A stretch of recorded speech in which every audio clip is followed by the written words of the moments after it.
That's beautiful. That's a photo That's of you. my girl. You and Sage. That's awesome. You're good at putting people to state with their pictures. That's impressive.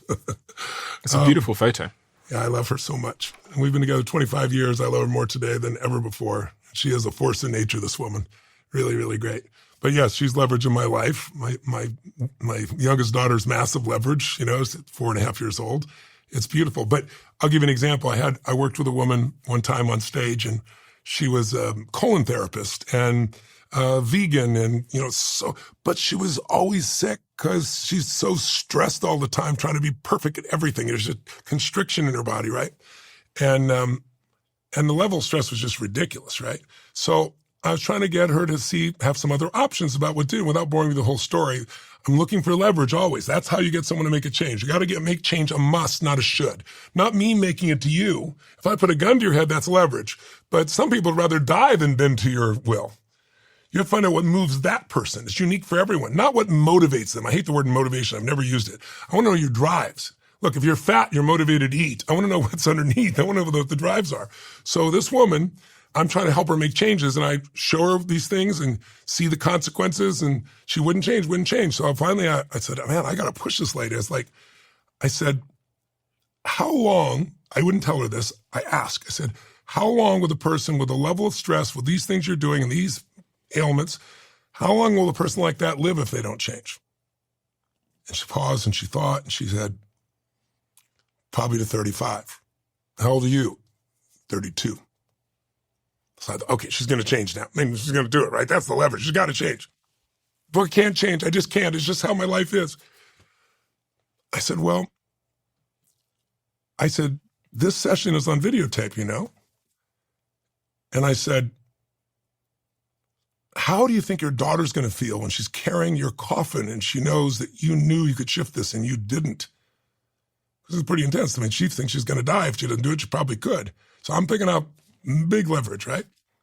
She goes, I know, that's horrible, but I can't change. And part of my head, I'm like, holy shit, she's not going to change here. What the hell's going to change her? And then I said to her, yeah, what if her new mother's a meat eater? And she exploded on stage. That is not happening. I will not make this happen. I mean, she went berserk and she goes, fine, I'm changing this now. Like, there is always leverage. There is something that will make change a must and not a should. Change is never a matter of ability. It's always a matter of strong enough reasons, of motive. If you got strong enough reasons, you can do just about anything. But if you have weak reasons, you're not going to do anything. So the fact that you understand this is our discussion. In an event, you'd be in a rather peak state, and I take you through a process of consequence where you will envision what the consequences are, and then you can make that shift. And you still got to condition it. This specific change is the hardest one. I think a lot of people might say, I was thinking forward as life events to come, and becoming a father is often... That will absolutely shift a lot of people. Becoming a father, getting married, falling in love. There are certain events. Losing people will make you reevaluate things. Hitting a birthday, you're 33. When you hit your 40th birthday, I'm sure you don't think it'll be any different. I remember people telling me that, but you tend to reevaluate for some weird reason in our culture. And after 40, usually a 5-year or a 50-year, 60-year.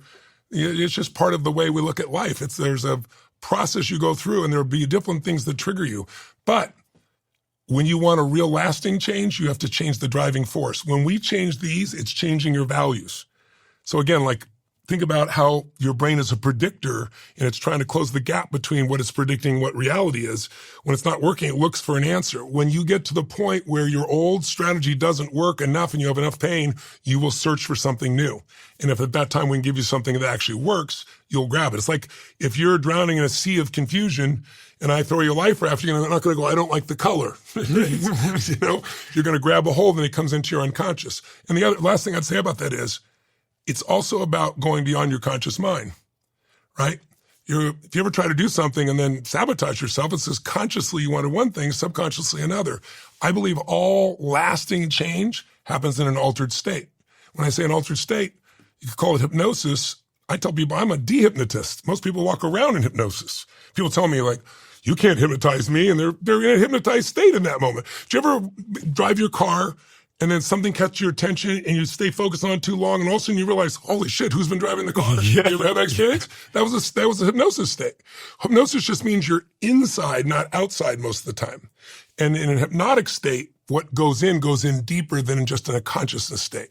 That's why I like doing storytelling. And my wife and I there's certain things in life that just shouldn't happen that are inhuman, and trafficking is one of them. And we had a friend that child was taken and trafficked. It was the most brutal thing. And so I got us involved. And so now we've contributed to 72,000 children being saved. I've gone out on some of these undercover with scars on my face and elements. It's the most brutal thing you can possibly imagine. But I tell you this because when you witness certain things in life that are so intense, they alter you. They change you. They change what you value. They change what you make important in your life. And so what I say to people, you want your life to keep growing, keep putting yourself in new environments. Keep getting around things you're not used to and let something hit you. Like people don't know their passions because they keep going and doing the same things. It's like, get around where it's better and see what hits you. And something's going to strike you. Something's going to wake you up. Something is going to make you feel more, desire more, want to give something to life as opposed to just live your life. Because the life you describe to those people is predictable. You get familiarized. Even pain. I mean, you look at people in Auschwitz, it's Man's Search for Meaning is one of my favorite books. Have you read it? Victor Frankl. Yeah, and I bought the rights. I'm making the movie, right? Oh, really? The reason I was telling you about the Finding the Kids is I made The Sound of Freedom. Did you see it? Yes. Yeah, so incredible. And we beat Disney that week, and people thought that would never happen, right? But that movie changed people radically, woke them up, brought resources to the table, has created real shift. Man's Search for Meaning, I think, can do that as well. But in those places, they get habituated to the pain. You get habituated to pain or pleasure. That's why we've got to grow. And when we grow, we get that life cycle, we feel more alive, and then we got something to share, and then we feel meaning, and it's like a virtuous cycle, and life gets better and better. Last month, I told you about our sponsor, Function Health, and their team, who've developed a way of giving you a full 360 view of what's going on inside your body. They offer over 100 advanced lab tests, covering everything from hormones, toxins, inflammation, heart health, stress, and so much more. So Jack, who started this show with me, got his first blood draw done a couple of weeks ago, so I thought I'd let him tell you a little bit more about his experience. This test really opened my eyes to personally what I should be doing with my health. I hear a lot of information in this podcast. I sit in every single recording, so to know how I can relate each one to me personally is super valuable. You sign up and you schedule your tests, and once you're done, you get a little report like the one I have here.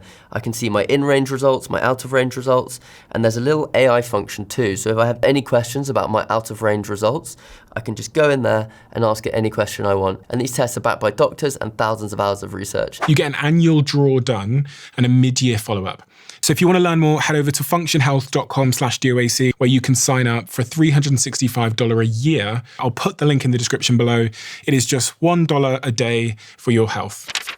Every once in a while you come across a product that has such a huge impact on your life that you'd probably describe it as a game changer. And I would say for about 35 to 40% of my team, they would currently describe this product that I have in front of me called Ketone IQ, which you can get at ketone.com, as a game changer. But the reason I became a co-owner of this company and the reason why they now are a sponsor of this podcast is because one day when I came to work, there was a box of this stuff sat on my desk. I had no idea what it was. Lily in my team says that this company have been in touch. So I went upstairs, tried it, and quite frankly, the rest is history. In terms of my focus, my energy levels, how I feel, how I work, how productive I am, game changer. So if you want to give it a try, visit ketone.com/Stephen for 30% off. You'll also get a free gift with your second shipment. And now you can find Ketone IQ at Target stores across the United States, where your first shot is completely free of charge. I was stunned at how big your business empire is. Even as you're speaking there, you're talking about movies that I've watched that I had no idea that you're involved in. And you're talking about all these other incredible things you've done. And yeah, your company's doing what $12 billion in revenue annually? Well, it's a group of companies, not just group one of companies, yeah. And then earlier on, you said you'd spoken to these 50 very, very rich people in the pursuit of writing the books that you've written about wealth and finance and money. Pattern recognition. That's right. What is the pattern that you noticed in those people that you then applied to yourself? What is the pattern? This is called the diary of a CEO. So I'm sure we have a lot of people that are thinking about building businesses, want to get financially free, especially in a world of AI where they're They're very uncertain about how they'll make money and how they'll provide stability to their family. What is the pattern that you have found in all of those people that you have met and interviewed? And I know you know some of the most wealthy people on earth because I know you coach a lot of them. Yes. I don't think people fully realize the significance of how many of the most influential people on planet Earth you have worked with and continue to work with. I found it hilarious reading that Bill Clinton called you the day before he was going to be impeached, telling you that he was going to be impeached and asking you what he should do. Yeah. First, let's say what everybody makes the mistake on, the majority of people. We live in a free enterprise system, and we have kids that all think communism is great. I just want you to know, I went to the USSR when I was still the USSR. I was 24 years old. I was brought there because of my firewalking experience. And I went on a train from Moscow to Siberia and back for 2 weeks. On the train, we were all fed caviar and the most incredible meals, as were all the Russians on the plane. Right? We're supposed to be all equal, right? That's supposedly what communism is. Everything's fair for everybody. Every single town, we'd stop in the square and in the square, there's a big building, and they wrapped around for about maybe a quarter of a mile. People standing in the freezing cold to get a quart of milk and a half a thing of bread. I left there and I became a capitalist. I didn't know what a capitalist was, but I knew I wasn't a communist, right? So people in our country are the free enterprise system, but they don't understand it. So what are they making the mistake of? They're consumers, they're not owners. We are a consumer society, and we've trained these kids to be consumers, adults as well. So I'll give you a simple example. I was trying to give an example to a young kid the other day, so I actually did the math on it. You have an iPhone? Yeah. Okay, have you always had an iPhone? Well, yeah, for the last decade or more, yeah. All right. So iPhone's around for 18 years, 19 years? I went and did the numbers and found out what the cost was for every iPhone, added up.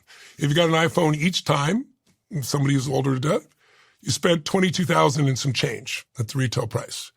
If you bought the stock, I went and saw what the stock was on the same day the thing came out, and you bought the stock, same amount of money of the stock. Apple stock, $326,000 right now. Instead of out $22,000, you have $326,000. If you're going to use an Apple phone, I'm not saying it's Apple specifically, I'm not making a recommendation. Why would you not own the company? Right? Because we don't teach people to think that way. And so now they think communism is going to be the answer. They don't understand what that really means. They have no clue. So you have to become an owner. That's what you have to do. Then the second piece is, when I interviewed all these people, I found 4 things with them. I found, number one, their focus didn't matter if they were a macro trader or if they were a value trader, or it didn't matter what their style was. The 4 things that had in common, I call them the core 4, was number one, they all were focused on not losing money. Most people are trying to make money. And the reason is they know if you lose, you got a $100,000 investment and you lose 50%, how much do you have to grow your money to get your money back? And people will say 50%. No, you got to grow at 100%. Right? You get it? Yeah.